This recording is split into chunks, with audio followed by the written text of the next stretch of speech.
Brittany lived with her mom. She didn't know her father, and her parents broke up before she was born. Donna almost never spoke about him, and when Brittany asked, it was clear it was a sore subject, so she let up. Her mom remarried when she was 12. Brittany's stepfather wasn't a bad man, but their relationship didn't last long. Maybe because he wanted his own child, but Donna didn't want to have any more. Donna was a wonderful woman and a fabulous mother. She was a parent as well as a friend for her daughter. Brittany's friends loved and envied her relationship with her mom. They lived modestly, and there were times when they didn't have enough money. They saved on what they could, and Donna did everything she could to make sure her daughter had everything necessary. Brittany was never upset at her mom for their lifestyle, even though her friends were better off financially, and she had something to compare to. Despite everything, Brittany and her mom had a very trusting relationship, and they both were proud of their friendship. Brittany did well in school and got a scholarship to college. She decided to get a job in her sophomore year to help her mom, but did so secretly. Her mom was absolutely against Brittany working because she thought it would distract her from school. It may have been Brittany's sole secret. She started working as a janitor in a company. She looked gorgeous even in her janitor's uniform. She kept her poise, was polite, and was always subordinate. If someone spoke to her, it was immediately clear that she was well-educated and intelligent. Overall, the employees kept their distance, but still treated her very well. Brittany was very attentive while in the office. She very quickly understood how it all functioned. She understood who did what and why. She caught various quirks of the job and also wanted to work there. Most of the employees were about her age without any specific qualifications, so Brittany was sure she could handle it. After working for 6 months, she decided it was time to act. She needed to go to the boss and ask for a chance to try her hand at sales. One of the girls was about to go on maternity leave, so Brittany knew there would be an open space. Philip, the company owner, was a difficult man that Brittany had heard much about. He was a good manager, but often let himself say extra things. Once, while Brittany was cleaning his waiting room, a coworker left his office in tears. He kept screaming at her and reprimanding her as she left. Brittany was floored by the last words he said to that woman. He said, "You should take those freckles back and have the salon take your brains out while they're at it." Brittany's mother always taught her to be careful with her words. Just like how words can be used to praise a person, they can also be used to destroy, Donna taught her. It seemed like this wasn't a problem for the boss because he never chose his words. Thanks to him, the company had grown much. He often stayed until the morning if something needed to be done quickly. But his personality... The employees talked amongst themselves that it was no surprise he had no family, because no one could deal with him. The day came when Brittany decided to risk it and voice her request to the boss to transition from being a janitor to an office employee. The secretary wasn't there because she was on her lunch break. The office door was open. Brittany knocked and entered. "It's a bit early for cleaning," he said, a bit slurred. She noticed a glass in his hand and a bottle in front of him. Now, Brittany knew that the boss would sometimes drink on the job. None of the employees could say anything because he was the only company owner and could get away with it. Brittany was a bit shocked, but she thought she was already there, so she might as well see it through. She said she knew there would be a vacancy soon, and that she knew all the job requirements and she would like to try working in that vacancy. The boss clearly did not expect to hear this from a janitor. He thought this was just a girl in a uniform that could wash the floors and wipe away dust. "I don't remember our company looking for employees among the poor and destitute. I don't even know where such a naive and insolent person came from.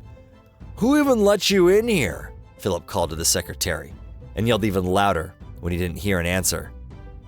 The secretary, as well as the whole office, came running when they heard the noise to see their boss explode. "Well, if you bow at my feet, I might give you a trial period," the drunk boss continued. Everyone knew the boss was rude, and such humiliation towards an employee was unexpected, but no one was rushing to defend her either. Everyone held their breath and waited to see the upset, humiliated janitor leave his office to support her, comfort her, and quietly judge the boss. But Brittany wasn't in a rush to leave. She had something to say. Listen to me, Dad. As you understand, I'm not going to bow at your feet. Are you surprised? I'll explain. Yes, I'm your daughter, but don't worry. I don't need anything from you. I once dreamed of having a dad, but my mom is enough for me now. There's not a better mom in the whole world. She doesn't know that I'm working, and she doesn't know that I know you. She never said anything about you, and now I know why. She can't speak ill of people. It's either good or nothing. Again, I won't bow at your feet. I asked for the job because I was sure I could handle it, but it's fine. I'll go. Good luck, Brittany said and left with her head held high. The office was dead silent at first. At the end of the workday, everyone could only discuss how the janitor ended up being the boss's daughter. Philip immediately went home after this. He kept drinking, and remembering. He was 20, a university student, and an athlete. He met Donna at a friend's party. After lots of flirting, the shy girl finally responded in turn. Donna was extremely poor. All she had was a little apartment on the edge of town. They started living together. She soon got pregnant. Knowing her, Philip didn't dare mention an abortion, so he just left. Philip was from a poor family and was raised by his grandma, so he had no one to count on. Somehow, a girl from a well-off family paid him attention, and Philip decided to use the opportunity. One day, when Donna was in class, he just left. He later learned from mutual friends that Donna had a girl, but he never cared to learn about the child's name or life. It didn't work out with the rich girl. Philip took different jobs just to survive. After graduating, he got hired by a company, started his career, and opened his own company. Philip got married, but he had health problems and couldn't have more children, so his wife left him. He was saved by his work that he put everything into. His unlucky athletic career and failures in his personal life made Philip angry, anxious, and explosive. He dumped all his negative emotions on his employees. He often recognized he was wrong to speak to people like that, but couldn't apologize. So he gave his employees good bonuses so they would keep their jobs. He thought about Brittany. He was horribly embarrassed for what he said to her today. He understood that no matter how much he wanted to fix it and start a life with Donna, it had been too many years and he had no right. Brittany told her mom everything that night, about how she secretly got a job and that she even knew about her father. At one point, she found documents and letters addressed to Philip at home that were unsent. She learned from them that Philip simply left before she was born and was never interested in their lives, although they still lived in the same small apartment. Brittany learned everything about Philip and his company and got hired there. How did you have the strength to go to him even after learning what he did? Donna said and lowered her eyes after listening. Mom, do you still love him? Brittany asked. I don't know. No one else has made me feel the things I did with Philip. No one can make me forget him. Brittany understood why her relationship with her stepfather didn't work out. She didn't love him. She went to her and hugged her tight. I love you so much. You're my best friend, and we'll be okay. Donna was proud she raised such a girl. There was a knock the next morning. Brittany froze when she opened it. Philip was there. He was pale, and it was clear he was anxious. She invited him in. Donna came out of her bedroom then. She passed out when she saw Philip. He caught her and helped her sit.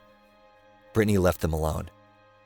Philip later asked for Brittany's forgiveness and offered her the place in the company that she wanted. Philip left that small apartment he hadn't been in for 20 years a happy person. His daughter was now working in his company, and Donna agreed to let him visit occasionally. He offered to have them move in with him. Actually, he said he'd give him the house and move to an apartment, but they said no. No one knew what would happen next. But Donna and Brittany thought that Philip may have already paid for the mistakes of his youth. Neither woman felt hate or anger towards him. They were sorry for him and decided he had earned another chance. Philip understood and recognized he had missed out on the most valuable thing in his life, the happiness of having a family. He was ready to do anything to make up for what he lost.